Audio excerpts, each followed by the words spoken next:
বাঙালি খানায় সবাইকে স্বাগত জানাই। আপনারা তো ডাটা দিয়ে চিংড়ি মাছ দিয়ে অনেকভাবে রান্না করে খেয়েছেন। একবার আমার মতন করে সহজ পদ্ধতিতে আপনিও শিখে নিতে পারবেন ছোট ছোট টিপস সহ। অনেক পুরনো দিনের রান্না, সম্পূর্ণ ঘরোয়া উপকরণ দিয়ে আপনারা এই রান্নাটি করে নিতে পারবেন খুব সহজে। তবে আমার বাড়িতে কিভাবে ডাটা আর কাঁঠালের দানা দিয়ে চিংড়ি মাছ দিয়ে রান্না করা হয়, চলুন সেটা একবার দেখে নেওয়া যাক ভিডিওর মাধ্যমে। এখানে আমি বেশ কিছুটা সবজি কেটে রেখেছি। ডাটা, কাঁঠালের দানা, একটা বেগুন, একটা আলু আর বেশ কয়েকটা পটল। সবজিগুলো আমি একই রকম কেটে নিয়েছি, তাহলে দেখতে খুব সুন্দর হয়।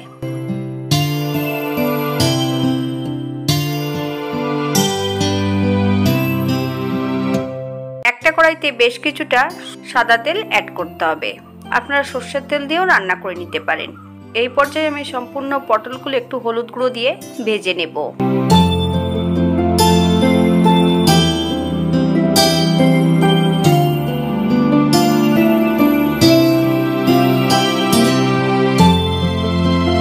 এই পর্যায়ে পটলগুলো তেল থেকে তুলে নিতে হবে। তবে সবজিগুলো আপনারা আপনাদের পছন্দ মতন ভেজে নিতে পারেন।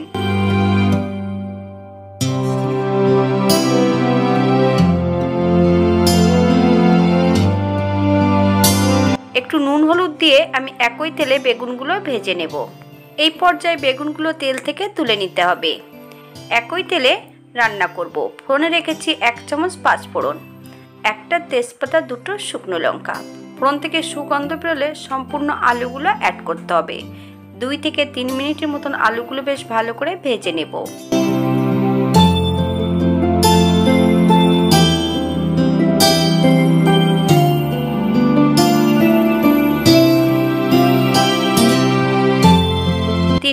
পর এই পর্যায়ে কাঁঠালের দানার ডাটাগুলো অ্যাড করতে হবে। মিডিয়াম আঁচে বেশ ভালো করে ভেজে নেব। এই পর্যায়ে অ্যাড করব বেশ কিছুটা চিংড়ি মাছ। চিংড়ি মাছের বেশ খোসাগুলো পরিষ্কার করে নিয়েছি। 1/2 চামচ নুন আর 1/2 চামচ হলুদ গুঁড়ো অ্যাড করতে হবে।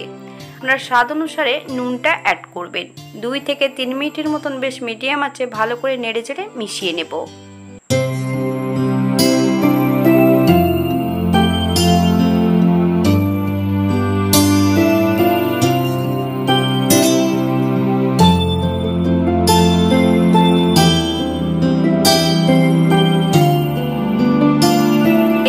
অ্যাড করব বেশ কিছুটা কাঁচা লঙ্কা। আপনারা যদি পছন্দ করেন তাহলে পরিমাণে বাড়িয়ে দিতে পারেন। ভেজে রাখা পটল আর বেগুনগুলো বেশ ভালো করে আবারও নেড়েচেড়ে মিশিয়ে নেব।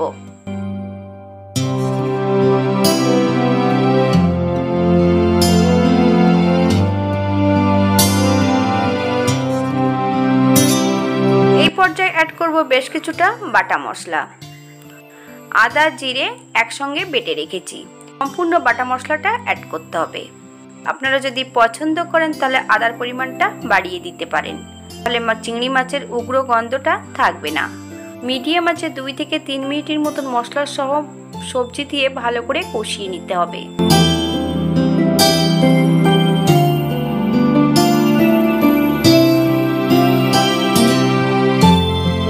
পর্যায়ে অ্যাড করব 2 বাটি জল। আপনাদের যতটা গ্রেভির প্রয়োজন আপনারা ততটা জল অ্যাড করতে পারেন।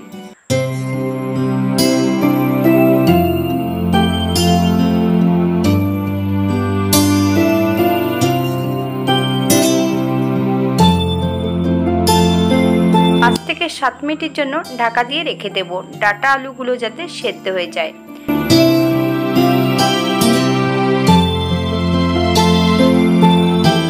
7 মিনিট পর ঢাকা খুলে হালকা হাতে একটু নেড়ে চেড়ে নিতে হবে। এবার চেক করে নেবেন যে আলুগুলো সেদ্ধ হয়েছে কিনা।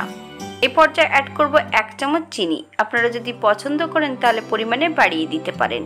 চিনিটা অ্যাড করার পর মিডিয়াম আছে 2 থেকে 3 মিনিটের মতন বেশ ভালো করে ফুটিয়ে নিতে হবে, যাতে চিনির কাঁচা গন্ধটা না থাকে।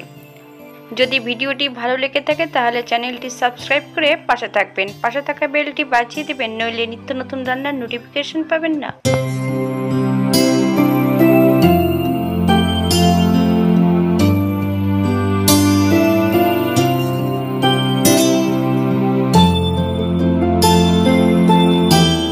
এই পর্যায়ে গ্যাসের ফ্লেম অফ করে দেব।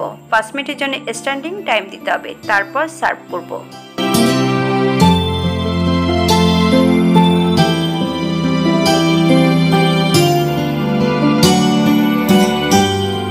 এটা দেখতে যেমন ভারী সুন্দর হচ্ছে, এটা গরম ভাতে খেতে কিন্তু অসম্ভব ভালো। আপনারা বাড়িতে একবার একই পদ্ধতিতে বানিয়ে নেবেন। আমি এই রান্নাটিতে পেঁয়াজ রসুন অ্যাড করিনি। আপনারা যদি পছন্দ করেন তাহলে পেঁয়াজ রসুন অ্যাড করতে পারেন। যদি আপনারা পছন্দ করেন তাহলে এখানে সর্ষে বাটা অথবা পোস্ত বাটাও অ্যাড করতে পারেন। তবে চিংড়ি মাছের ডাঁটা আর কাঁঠালের দানা দিয়ে রান্না করলে এখানে পেঁয়াজ রসুনটা খুব একটা ভালো লাগবে না। আপনাদের পছন্দ মতন আপনারা মশলাগুলো অ্যাড করতে পারেন। আজকের ভিডিওটি এই পর্যন্ত। সবাই সুস্থ থাকবেন, ভালো থাকবেন। অন্যদিন নতুন রেসিপি নিয়ে আপনাদের সামনে আবার আমি হাজির হব। হাতে যদি সময় থাকে তাহলে একটা লাইক, কমেন্ট, শেয়ার করবেন। নতুন ও পুরনো সকল বন্ধুদের অসংখ্য ধন্যবাদ ভিডিওটি দেখার জন্য।